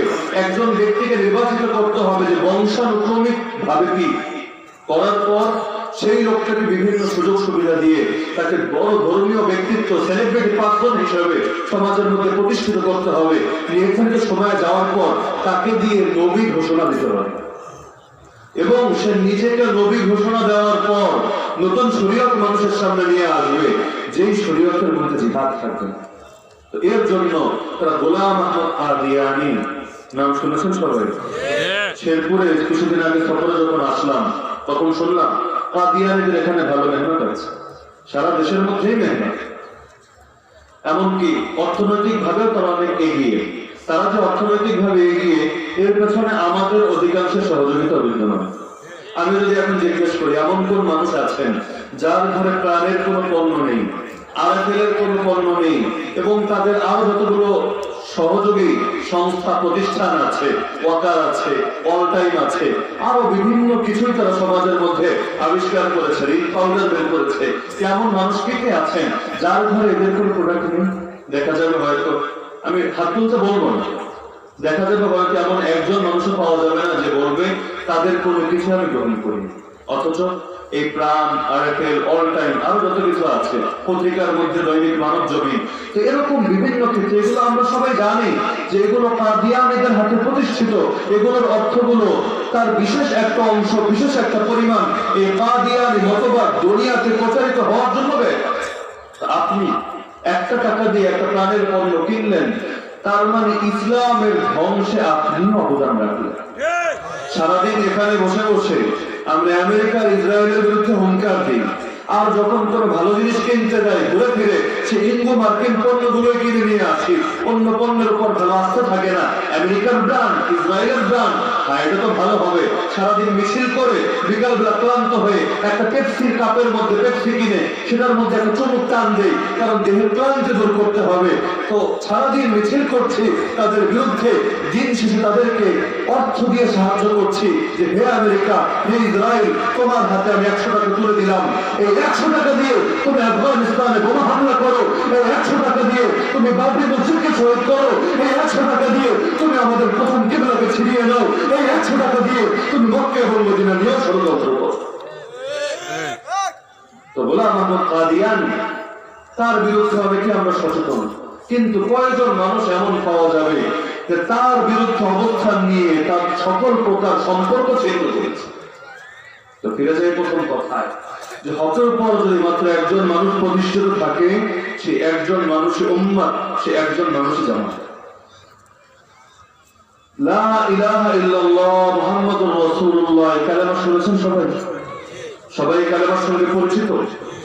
আজকের সমাজের মধ্যে অধিকাংশ মানুষ থেকে কালেমার প্রথম অংশ লা ইলাহা অংশটা ছুটে গিয়েছে। ইল্লাল্লাহর কিছু অংশ আছে, মুহাম্মাদুর রাসূলুল্লাহর কিছু অংশ আছে, লা ইলাহা, যার কারণে কালেমা তো পড়ছে সবাই, কিন্তু দুনিয়ার মধ্যে মুসলমানের নাই খাওয়ার কথা। সুনানে আবু দাউদের হাদিস, মুসনাদে আহমদের মধ্যে ইমাম আহলে সুন্নাত ওয়াল জামাআহ ইমাম আহমদ বিন হাম্বল রাহমাতুল্লাহি আলাইহি বর্ণনা করেন, আমার রাসূলুল্লাহ সাল্লাল্লাহু আলাইহি ওয়াসাল্লাম বলেন, ইউশিকুল উমাম আন তাদা আলাইকুম কামা তাদা আল আকালাতু ইলা কাসআতিহা। সেদিন খুব দূরে না, যেদিন দুনিয়ার সকল জাতি গোষ্ঠী পরস্পরকে ডাকাডাকি করে তোমাদের বিরুদ্ধে সেভাবে ঝাঁপিয়ে পড়বে যেভাবে প্রচন্ড ক্ষুধার্ত ব্যক্তি খাবার পেলে প্লেটের উপর ঝাঁপিয়ে পড়বে। আপনি দেখেন ন্যাটো, এই ন্যাটো শিরোনামে দুনিয়ার কয়েকটা দেশ একত্রিত হয়েছে, শুধু আমেরিকা নয়। শুধু আমেরিকা যদি মুসলমানদের বিরুদ্ধে লড়াই করার জন্য আসতো, যেভাবে রাশিয়ার কোমর ভেঙেছিল, এই আমেরিকার কোমর এখন থেকে আরো 10-20 বছর আগেই ভেঙে যেত। কিন্তু America, France, Italy, Britain, Australia, Canada থেকে শুরু করে কতগুলো দেশ ন্যাটোর মধ্যে সামিল। এমনকি কোন কোন মুসলিম কান্ট্রি, যেগুলোকে আমরা মুসলিম বলি, তুরস্ক, ন্যাটোর যে কয়েকটা দেশ আছে এর মধ্যে 5 নম্বরেই আছে তুরস্ক। তো কি করছে ন্যাটো? যে পরস্পরকে ডাকাডাকি করে যেভাবে প্রচন্ড ক্ষুধার্ত ব্যক্তি খাবারের প্লেটের উপর ঝাঁপিয়ে পড়ে, তারা মুসলমানদের উপর ঝাঁপিয়ে পড়ছে। এক সাহাবী বললেন, ফাকালা কাইলুন ওয়া মিন কিল্লাতিন নাহরি ইয়াওমাইদিন, হে রাসূল, সেদিন আমরা সংখ্যায় কম হব, এজন্য কি এরকম হবে?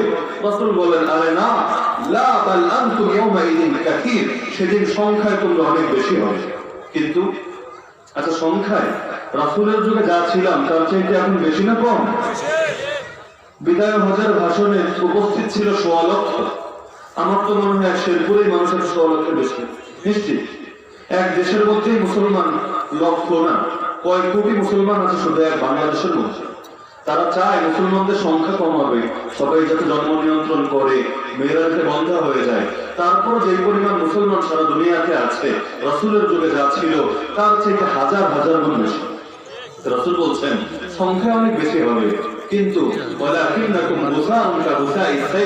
তোমরা হবে বন্যার পানিতে ভেসে যাওয়া খড়কুটোর মতো।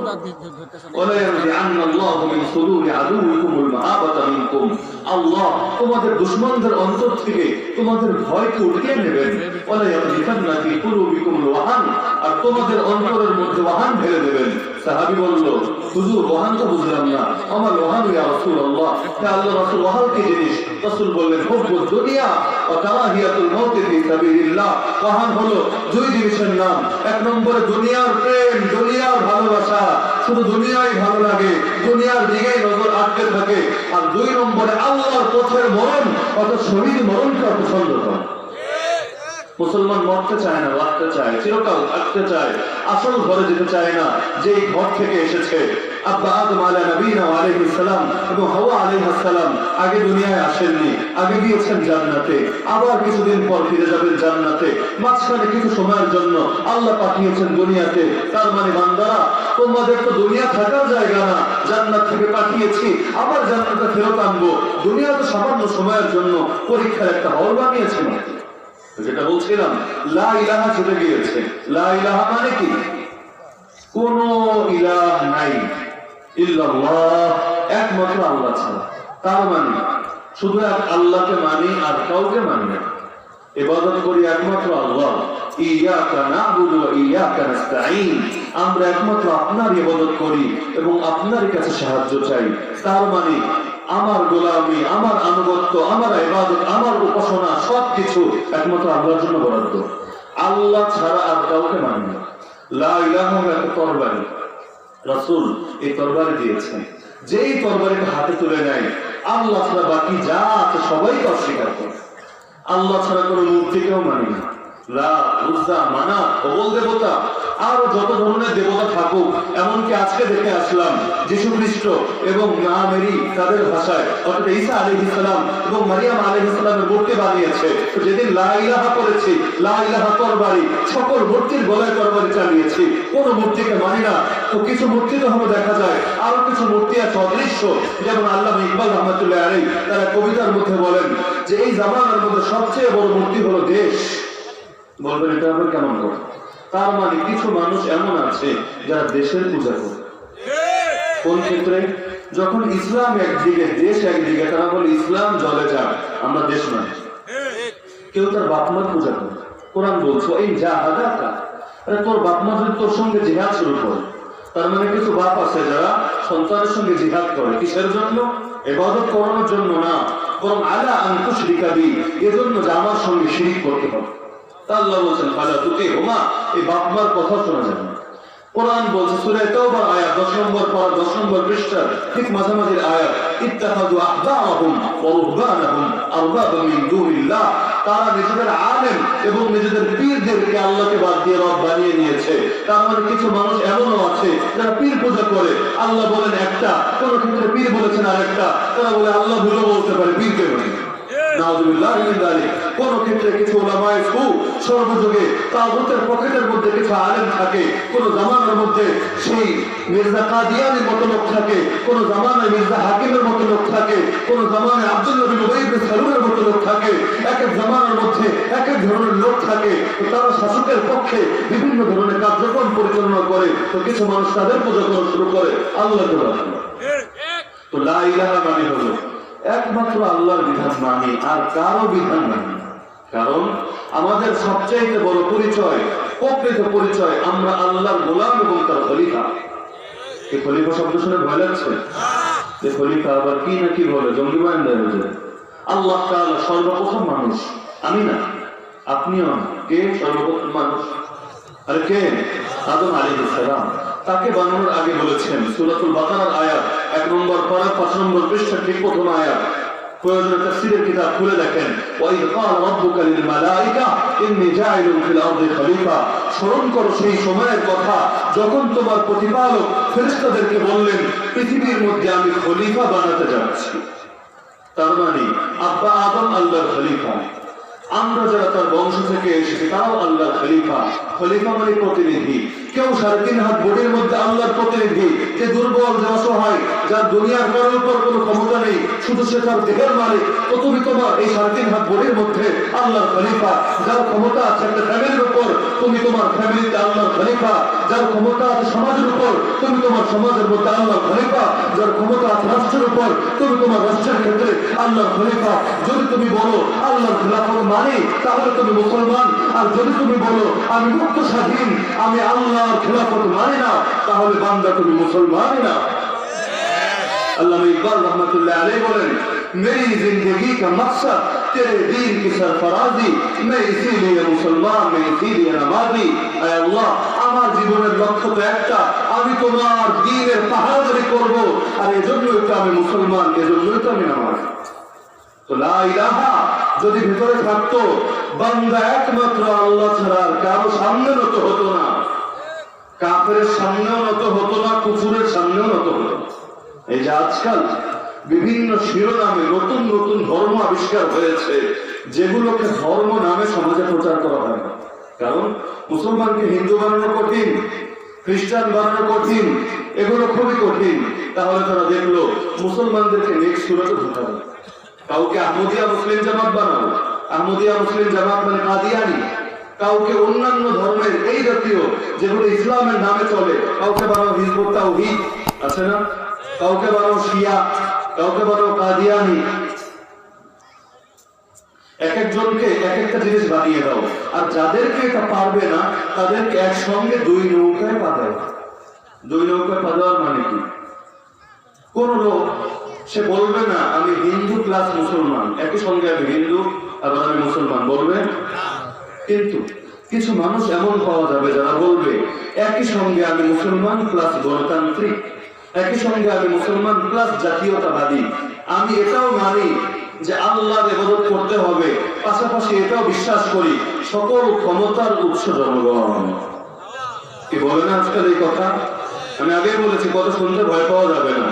বাঁচতে যদি আল্লাহ হায়াত রাখেন একদিন বাঁচবো, আর আল্লাহ যদি হায়াত রাখেন 50 বছর, গোটা দুনিয়াও যদি চায় মারতে পারবে না মারতে। সুলতান সালাহুদ্দিন আইয়ুবী, আল্লাহ তরবারি খালেদ সাইফুল্লাহ খালেদ বিন ওয়ালিদ সারা জীবন কাটিয়েছেন জিহাদের ময়দানে, মৃত্যু হয়েছে বিছানায়। আর কত বান্দা ঘরে বসে থাকে, আল্লাহর পথে বের হবো না, 100 বছর 200 বছর 500 বছর বাঁচবো, কিন্তু মৃত্যু যখন আসে সে তার ঘরের মধ্যেও বাঁচতে পারে না। আইনা মা তাকুনু ইউদরিকুমুল মাউত, যেখানেই থাকো, জিহাদের ময়দানেই থাকো। আর তোমার কোন কারণে তার লাশ জেলখানা থেকে বের হলো? এসি রুমের মধ্যে কেন তার মরণ হলো না? স্কয়ার আর অ্যাপোলো হসপিটালের বেডে কেন তিনি শেষ নিঃশ্বাস ত্যাগ করলেন না? আর কোন কারণে? তিনি কি চুরি করেছিলেন, ডাকাতি করেছিলেন, জঙ্গি আটক করেছিলেন? কোন কারণে? তাকে তো পদের অফার দেওয়া হয়েছিল, কিন্তু তিনি জানতেন এই পদ যদি গ্রহণ করি, তাগুতের সঙ্গে এতটুকু মেলামেশা যদি করি, এই জালেম সরকারের সঙ্গে যদি এতটুকু সম্পর্ক কায়েম করি, হকের উপর পুরোপুরি থাকতে পারবো না, তাহলে তারা বাদ, তাদেরকে মারি না। তো যেটা বলছিলাম, লা ইলাহা তো তরবারি, লা ইলাহা তো সেই ব্যক্তিত্বই গ্রহণযোগ্য যেই তরবারে দিয়ে আল্লাহ ছাড়া সবাইকে কেটেছে। আল্লাহকে মানি। আল্লাহ সামনে যদি ফিরাউন দাঁড়িয়ে যায়, ফিরাউন তুই বাপ, নমরুদ দাঁড়াবে নমরুদ বাপ, আবু জাহাল আবু লাহাব তোমার সাইবা, আব্দুল্লাহ বিন উবাই বিন সালুল দাঁড়াবে, কারণ যে আমার বাপ না হয় তারপর বাপ। যেমন আবু সুফিয়ান এসেছে রাসূলের ঘরে, তার মেয়ে উম্মে হাবিবা রাসূলের স্ত্রী। আবু সুফিয়ান কথা বলতে বলতে বিছানায় বসে ধরলো, উম্মে হাবিবা তার মেয়ে টান দিয়ে বিছানা উঠিয়ে ফেললো। আবু সুফিয়ান বলল, আরে মেয়ে, এটা কেমন আচরণ হলো? বাপ আসলে সবাই বিছানা বিছিয়ে দেয়, আর তুমি কিনা টান দিয়ে বিছানা উঠিয়ে নিচ্ছ। মেয়ে জবাব দেয়, আল্লাহর রাসূলের বিছানায় তার কোন দুশমনকে আমি বসতে দিতে রাজি না। তো লা ইলাহা যখন বান্দা বলে, আল্লাহ ছাড়া সবাইকে অস্বীকার করে কোন প্রকার কুফরকে সে মানে না, সেই কুফর কাদিয়ানের শিরোনামে আসো, শিয়ার শিরোনামে আসো, হিজবুত তাওহীদের শিরোনামে আসো, গণতন্ত্রের শিরোনামে আসো, জাতীয়তাবাদের শিরোনামে আসো, সাম্রাজ্যবাদের শিরোনামে আসো, সোশ্যালিজম, কমিউনিজম, ক্যাপিটালিজম, যেই শিরোনামে আসুক না কেন, মুসলমান বলে আমার ঈমানের দাবি হচ্ছে সব ক্ষেত্রে আমি শুধু একজনকেই মানি, মান ক্বালা লা ইলাহা ইল্লাল্লাহ ওয়া কাফারা বিমা ইউ'বাদু মিন দুনিল্লাহ, মুখ দিয়ে বলে লা ইলাহা ইল্লাল্লাহ। আর আল্লাহ ছাড়া এরকম যত মাবুদ আছে সবাইকে অস্বীকার করি, কারণ সকল নবীর দাওয়াতের পাঠ ছিল দুটো, একটা পাঠকে কেউ যদি গ্রহণ করে কোনোদিনও মুক্তি পাবে না। দুই পাঠের প্রথম পাঠ উবুদুল্লাহ, আল্লাহর ইবাদত করো, দ্বিতীয় পাঠ হলো ইজতানিবুত তাগুত, তাগুতকে অস্বীকার করো। আল্লাহ তাআলা সূরা বাকারার 257 নম্বর আয়াতের মধ্যে বলছেন, ফামান ইয়াকফুরুত তাগুত, আর যে তাগুতকে অস্বীকার করতে পারবে ওই মুমিন বিল্লাহ, একমাত্র আল্লাহর উপর ঈমান রাখতে পারবে, ফাকাদ ইসতামসাকা বিল উরওয়াতিল উসকা লা ইনফিসামা লাহা, ইসলামের মজবুত হাতলকে একমাত্র সেই ধরেছে যে হাতল কোনোদিন ভাঙবে না। এই আয়াতের তাফসীরের মধ্যে হাফেজ ইবনুল কাইয়্যিম রাহমাতুল্লাহ আলাইহি বলেন, হাযা হুয়া মানা লা ইলাহা ইল্লাল্লাহ, লা ইলাহা ইল্লাল্লাহ এটা আল্লাহকে মানি, একটা সাইড আল্লাহ ছাড়া কাউকে মানে না, দ্বিতীয় সাইড নাফি এবং ইসবাত, অর্থাৎ আল্লাহকে মানবো, আল্লাহ ছাড়া অন্য কাউকে মানবো না। কেউ যদি বলে আল্লাহকেও মানি আর অন্য কাউকেও মানি, ঈমান থাকবে? তো এই যুগে অনেক মুসলমান তারা একসঙ্গে তারা দুই নৌকায় পা দিতেছে। আমার পুরো কথার খোলাসা এটা, চিরকুট এসেছে, সময়টা শেষ, এর জন্য বলছি পুরো কথার সার কথা হলো এটা। কালেমা পড়েছি, কিন্তু কালেমার পুরোটাই গ্রহণ করতে হবে, ইসলাম এবং কোরআনের পুরোটাই নিতে হবে, ফিল্টারিং করে নেওয়া যাবে না। আল্লাহর সামনেও নত হবে, তাগুতের সঙ্গ সম্পর্ক ছিন্ন করতে হবে, সকল প্রকার কুফরি ধর্ম, কুফরি মতবাদ, কুফরি মতাদর্শ, কুফরি ইজম, কুফরি চিন্তাধারা সবকিছুকে অস্বীকার করতে হবে। আমাদের সবচেয়ে বড় পরিচয় ওয়াকালা ইন্নানী মিনাল মুসলিমিন, আমরা মুসলমান, এর চাইতে বড় কোনো পরিচয় আমাদের কোনো কালে দরকার ছিল না। এই পরিচয় আমরা কোনোদিন বিনম্রতাও হবে না। আর কি হবে, দুনিয়া কি করতে পারবে আমাদের? ছুরির শক্তি হলো কাটা। ইব্রাহিম আলাইহিস সালাম যখন তার ছেলে ইসমাইলকে শুয়ে দিয়ে তার গলায় বিসমিল্লাহ আল্লাহু আকবার বলে ছুরি চালনা করা শুরু করলো, ওই ইসমাইলের গলা তো কাটলো না। ছুরির মধ্যে কাটার শক্তি আছে, কিন্তু আমার আল্লাহর আদেশ যদি চলে আসে তাহলে ছুরি আর কাটতে পারে না। আগুনের মধ্যে আছে পোড়ানোর শক্তি। নমরুদ এমন ভয়াবহ অগ্নিকাণ্ড প্রজ্বলিত করলো, আগুনের তাপ এত বেশি ছিল কয়েক কিলোমিটার উপর দিয়েও যদি কোনো পাখি উড়ে যেত আগুনের তাপে পুড়ে কাবাব হয়ে সেখানে পড়তো। কিন্তু সেই আগুনের মধ্যে যখন আমাদের জাতির পিতা ইব্রাহিম আলাইহিস সালামকে নিক্ষেপ করা হলো, কই সেই আগুন তো তার শরীরের একটা প্রশ্ন করতে পারলো না। আর পানির মধ্যে আছে ডুবানোর শক্তি, যেই পানি ফিরআউনকে তার হাজার হাজার সৈন্য সামন্ত সহকারে ডুবিয়ে আনলো, কই সেই পানির উপর দিয়ে তো মুসা এবং তার অনুসারীরা পার হয়ে গেল, পানি তাদের পাওটুকু ডুবাতে পারলো না। তো সবার মধ্যে শক্তি আছে, ঠিক আছে, কিন্তু মনে রাখতে হবে এই শক্তি আল্লাহ দিয়েছেন।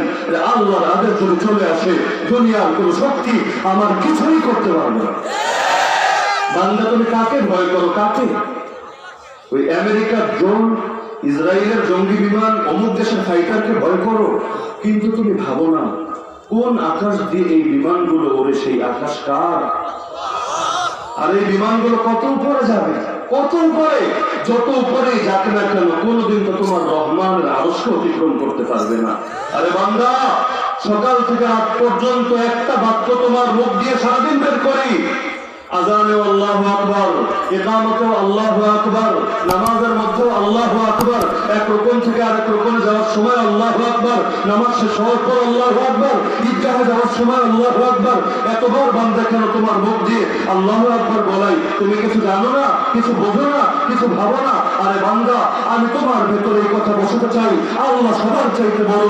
তুমি আর কাকে বড় মনে করো? কার শক্তিকে তুমি ভয় করো? দুনিয়ার সকল বড় চাইতে তোমার আল্লাহ কার চাইতে বড়। সেই আল্লাহকে যদি পেয়ে যায় কার ভয় আছে? লা তাহজান, আর দুঃখ কিসের? কোন দুঃখ করো না। ইন্নাল্লাহা মা'ানা, আল্লাহ আছে আমাদের সাথে। যার সাথে আল্লাহ আছে তার কিসের ভয়? বাঁচলেও সফল, মরলেও সফল, তার জীবনের মধ্যে সফলতা তো অঙ্গাঙ্গী ভাবে জড়িত। তা আল্লাহ তাআলা আমাদের সবাইকে সেই প্রকৃত সফলতা দান করুন। আল্লাহ তাআলা আমাদেরকে এমন ঈমান দান করুন যে ঈমান নিয়ে মরার সময় চিৎকার করে বলতে পারি, ফুস্তু রাব্বিল কাবা, কাবার রবের কসম আমি তো কামিয়াব হয়ে গেলাম। আল্লাহ তাআলা আমাদের সবাইকে কবুল করুন। আমিন ওয়া আখিরু দাওয়ানা আলহামদুলিল্লাহি রাব্বিল আলামিন। মাশাআল্লাহ, তাকে আমি বন্দী করব, রিমান্ডে নেব, ফাঁসি দেব, এই করব সেই করব। আর মুসলমানরা ভয় পেয়ে যায়, হায় রে যদি কোরআন মানতে শুরু করি কি না হয়ে যাবে। শুধু এতটুকু খেয়াল করেন, আমাদের ইসলামের বয়স, কারো ইসলাম পালনের বয়স 40 বছর, কারো 50 বছর, কারো 60, 70, 80, 90, 100 বছর। অপরদিকে কিছু জাদুঘরকে ফেরাউন ধারা করে এনেছিল মুসা আলাইহিস সালামকে লাঞ্ছিত করার জন্য, কিন্তু মুসা আলাইহিস সালামের মুজিজা দেখে তারা ঈমান গ্রহণ করেছেন। অমুসলিম এখন একটা নামাজও পড়তে পারেনি, একদিন রোজাও রাখতে পারেনি, তাদের ইসলাম পালনের বয়স 1 বছরও না, 1 মাসও না, 1 সপ্তাহ না, একদিনও না।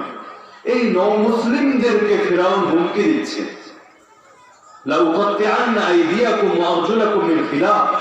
আগে তাদের সঙ্গে বোঝাপড়া করে নিয়েছে, আমানতুম লাহু ক্বাবলা আন আযানা লাকুম। এত বড় সাহস, আমি অনুমতি দেওয়ার আগে মুসার কথায় ঈমান আনলে এত বড় আস্পর্ধা তোমাদের হলো কোথেকে? তার মানে এটা বলছে না ঈমান কেন আনলে, বলছে আমি অনুমতি দেওয়ার আগে ঈমান কেন আনলে। তার মানে ঈমান নিয়ে আপত্তি না, সে বলছে সেটা মানতে পারবে, ঈমান আনতে পারবে, কিন্তু আমার থেকে অনুমতি দিতে হবে। আল্লাহ বলবেন সেটা পাস হবে, ঠিক আছে, কিন্তু আমার পার্লামেন্ট থেকে পাস হয়ে আসতে হবে, তারপর সেটা বাস্তবায়িত হবে। কোরআনকে আমার সামনে উপস্থাপন করে আমার টেবিলে রাখো, আমি কাটবো, ছাড়বো, এডিট করবো, আমি যদি অনুমতি দেই আল্লাহর আইন চলবে, যদি না দেই আল্লাহর আইন বাদ। কোরআনের সঙ্গে মিল পান কিনা? কোরআন কিন্তু রূপকথার বই না, কোরআন কোন গল্পের বই না, কোরআন কোন তাবিজের বই না, কোরআন কোন মিলাদের বই না। আরে কোরআন তো হুদাল লিল মুত্তাকিন, মুত্তাকিদের জন্য হেদায়েতের কিতাব। এই কোরআনের মধ্যে আল্লাহ এই ফিরআউনের কথা শুনিয়েছেন কাদের মজার জন্য না, গল্প শোনানোর জন্য না, ইতিহাসের সবক দেওয়ার জন্য না, হেদায়েতের জন্য।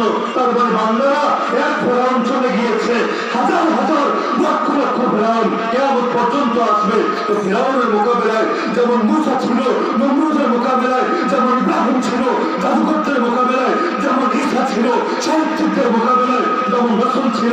মুসলমান, তুমিও যদি তোমার ঈমানের উপর প্রতিষ্ঠিত থাকতে চাও, তুমিও তাদের আদর্শকে গ্রহণ করো।